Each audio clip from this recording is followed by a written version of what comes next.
In the past and present, Malaysia's aviation industry has been one of the more influential aviation markets in Southeast Asia. However, this image has taken a hit as the United States Federal Aviation Administration downgraded the country's aviation safety rating from Category 1, which it has held since 2003, to the lower rating of Category 2 in the middle of November of this year, limiting the country's airlines' business opportunities to and from the United States. And while there isn't that many flights from Malaysian carriers to the US, it has been a cause for concern among the key players of Malaysia's aviation industry.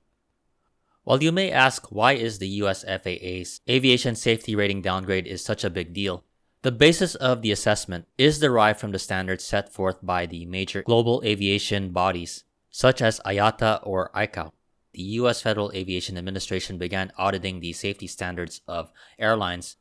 that have business ties in the United States, which led to the rise and growth of aviation safety audits towards the end of the 1990s and the early 2000s.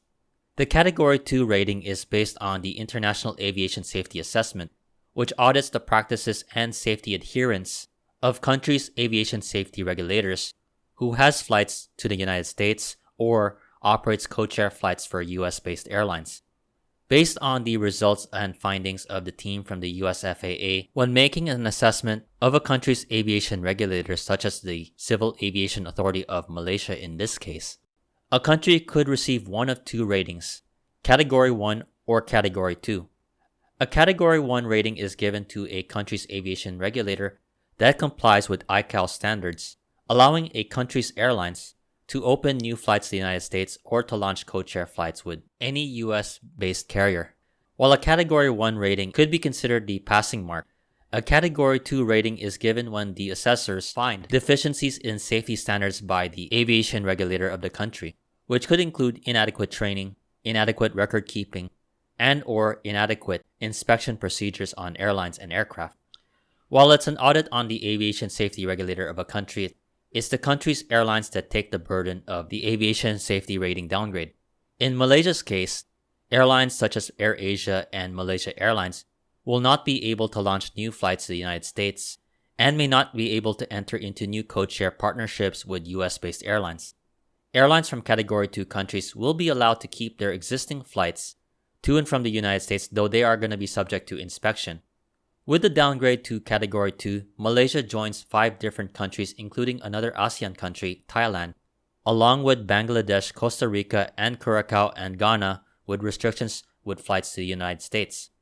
While airlines such as Malaysia Airlines and AirAsia does not have many regular scheduled flights to the United States, it will definitely impact the business decisions by the airlines and their plans, including future flights to the United States and codeshare opportunities, especially for Malaysia Airlines, which is a One World partner airline.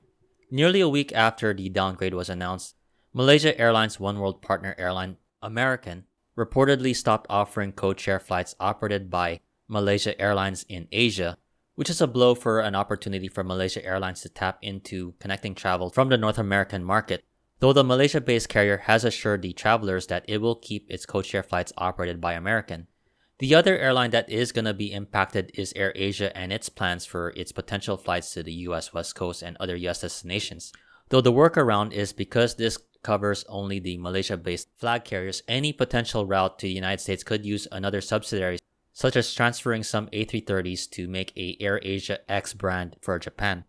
AirAsia will also be impacted directly because it operates the Kuala Lumpur, Osaka, Honolulu flights operated by AirAsia X, which happens to be based in Malaysia, so those flights upon arrival in Honolulu could be subject to regular inspection by the US FAA officials.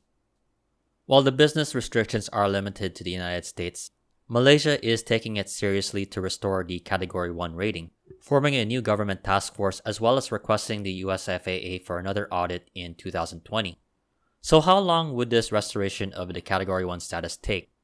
This will depend heavily on the resources and the attention that the government of Malaysia and the Civil Aviation Authority of Malaysia takes on this issue, as it doesn't want this situation to be the precedent for other aviation regulators such as the European Union and Australia to downgrade their aviation ratings for the country. To give an idea of how long it could take, we could take a look at some of its neighbors in Asia as to how it has dealt with the downgrade and restoration efforts.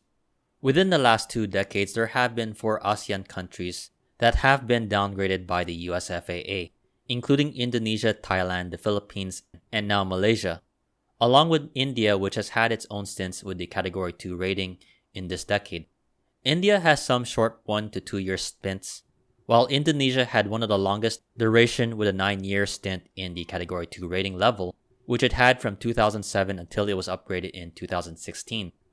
Because it deals with the US market directly, India and the Philippines were most heavily affected, as airlines from both countries have more direct flights to the United States compared to the Malaysia-based carriers, who certainly would not want the inconvenience of the lack of codeshare opportunities and the opportunities to launch new flights. This situation will definitely be a test for Malaysia's aviation safety regulator, which handles safety and aviation standards, while another government body, the Malaysia Aviation Commission, handles most of the business side, though some do point out of the potential issues and current situations in the organizations and their interactions with the airlines that could derail the chances of getting the restoration of the Category 1 rating by the end of next year. So this is an important time for Malaysia's aviation industry stakeholders to unify for this common cause. For anyone, especially our friends and viewers in Malaysia, what are your thoughts on the recent US FAA Category 2 rating? And how long will the process take for the restoration of Category 1 for the country of Malaysia? Thank you for watching. This has been another edition of Flights in Asia, highlighting the news and updates from the aviation and travel scene from the Asia Pacific. If you like this video, please like, comment, share, and subscribe. Once again, thank you for watching and have a great day.